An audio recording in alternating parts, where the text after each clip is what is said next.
कानपुर नगर के थाना बर्रा क्षेत्र में रहने वाली एक विवाहिता को अचानक से किसी गैर मर्द के साथ प्रेम प्रसंग के चक्कर में पड़ना और उसकी प्रॉपर्टी हड़पने की नीयत रखना काफी भारी पड़ गया और उसे मिली मौत। यही कुछ आज हम आपको दिखाएंगे जन एक्सप्रेस की क्राइम एक्सप्रेस में।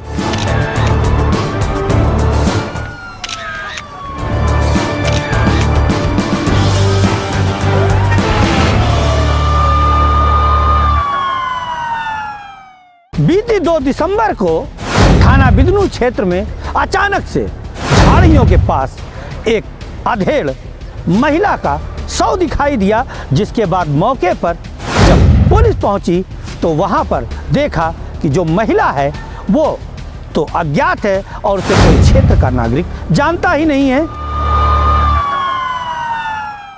अज्ञात महिला की लाश ने सनसनी फैला दी थी थाना बिदनू क्षेत्र के हर एक गांव में और आसपास के सटे थानों में भी संपर्क किया जाने लगा अज्ञात महिला की लाश की शिनाख्त कराने के लिए। जिसके बाद थोड़ी ही देर में जब उस महिला की शिनाख्त हुई तो पाया गया कि जो अज्ञात महिला की लाश है वो लाश और किसी की नहीं, थाना बर्रा क्षेत्र के गुजैनी में रहने वाली सुशीला देवी की लाश है।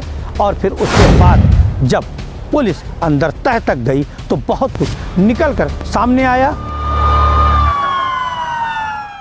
सुशीला देवी की हत्या एक रहस्य थी और रहस्य से पर्दा उठाना पुलिस का काम होता है। इसके लिए पुलिस ने थाना क्षेत्र में ही रहने वाले एक ग्राम प्रधान को वादी बनाते हुए उससे तहरीर ली और फिर उसके बाद धारा 302 आईपीसी में मुकदमा दर्ज करते हुए पुलिस ने बहुत तेजी से जांच आरंभ कर दी और ढूंढने में लग गई हत्यारों को। पुलिस ने काफी मेहनत की और आखिरकार सुशीला के हत्याकांड से पर्दा भी उठा दिया। लेकिन हम आपको सुशीला के हत्यारों का नाम बताएं उससे पहले हम आपको बता दें कि सुशीला एक विवाहिता महिला थी। सुशीला का पति पप्पू सुशीला के कुछ आचरण को गलत हो जाने के कारण उसे पसंद नहीं करता था और इसीलिए उसने सुशीला को छोड़ दिया था। सुशीला के बड़े बड़े बच्चे भी हैं। इसी बीच क्या ऐसा हुआ कि सुशीला अचानक से थाना बिदनू क्षेत्र की झाड़ियों में पड़ी हुई मिली क्योंकि उसकी हत्या कर दी गई थी। कानपुर पुलिस ने जब सुशीला के हत्याकांड से रहस्य का पर्दा हटाया तो लोगों के पैरों तले जमीन खिसक गई। कारण यह है सुशीला का हत्यारा और कोई नहीं, उसका प्रेमी ही निकला। हम आपको स्क्रीन पर जो वीडियो दिखा रहे हैं, जो तस्वीरें दिखा रहे हैं, आप ध्यान से देख लीजिए। इसमें जो 2 लोग नजर आ रहे हैं यही 2 सुशीला के हत्यारे हैं जिन्हें बिदनू पुलिस ने गिरफ्तार किया था। और हम आपको बता दें इनमें से एक प्रेम केसरवानी नाम का शख्स ही सुशीला का प्रेमी है। ये तो हमने आपको बता दिया कि सुशीला का प्रेमी प्रेम केसरवानी ही उसका हत्यारा है, लेकिन वो हत्या कर विवश क्यों हुआ यह भी हमें बताना जरूरी है। तो हम आपको बता दें कि जो सुशीला थी और प्रेम केसरवानी इन दोनों के बीच वर्षों से प्रेम प्रसंग का मामला चल रहा था।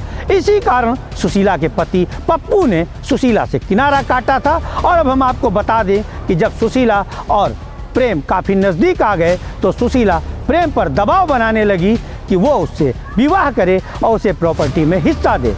इन्हीं सब मामलों को लेकर के प्रेम केसरवानी के घर में उसकी पत्नी और परिवार में भी रोजाना कलह होती थी, लड़ाई झगड़ा होता था। आखिरकार कबाड़ का व्यवसाय करने वाला प्रेम केसरवानी आजिज आ गया था सुशीला से और उसकी ब्लैकमेलिंग से।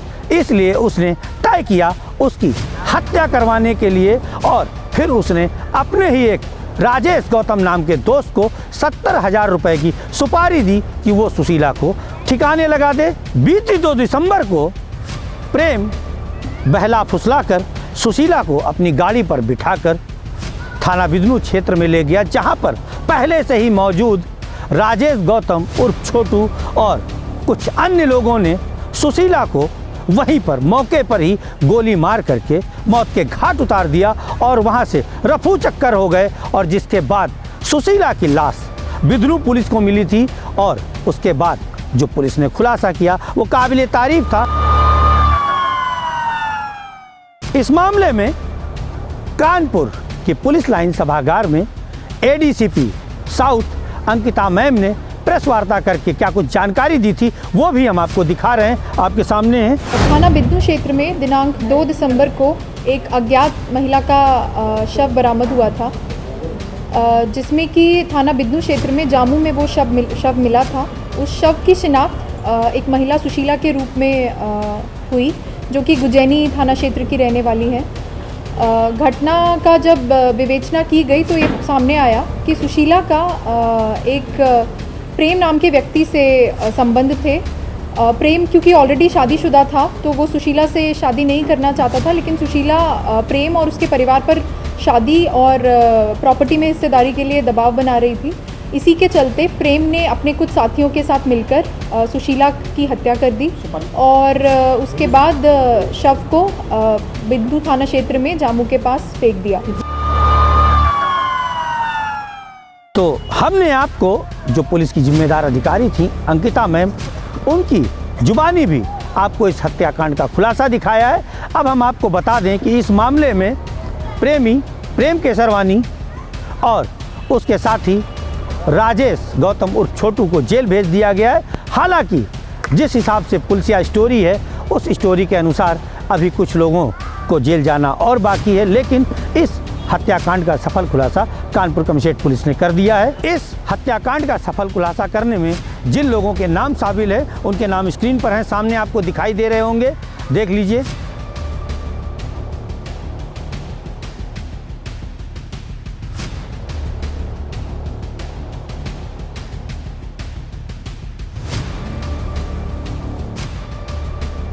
तो देखा आपने कि जो पुलिस अधिकारी हैं जिन्होंने गुड वर्क किया था, हमने उनका भी नाम दिखाया है। और हम आपको बता दें कि इस कहानी से कहीं ना कहीं हमें सीख लेनी चाहिए, चाहे वो महिला हो अथवा पुरुष हो, कि हमें लालच में नहीं पड़ना है, हमें अपने वैवाहिक जीवन में दरारें नहीं डालना है। जो रूखा सूखा मिले वही खाना है, नहीं तो जो हाल आज सुशीला का हुआ है वही हाल कल उन लोगों का हो सकता है जो लोग अपने वैवाहिक जीवन में दूरियां पैदा कर लेते हैं, खलन डाल लेते हैं। फिलहाल लेते हैं विदा। कैमरा पर्सन अरुण गौतम के साथ मैं कमलेश फाइटर, जन एक्सप्रेस फाइटर जी का कानपुर नगर।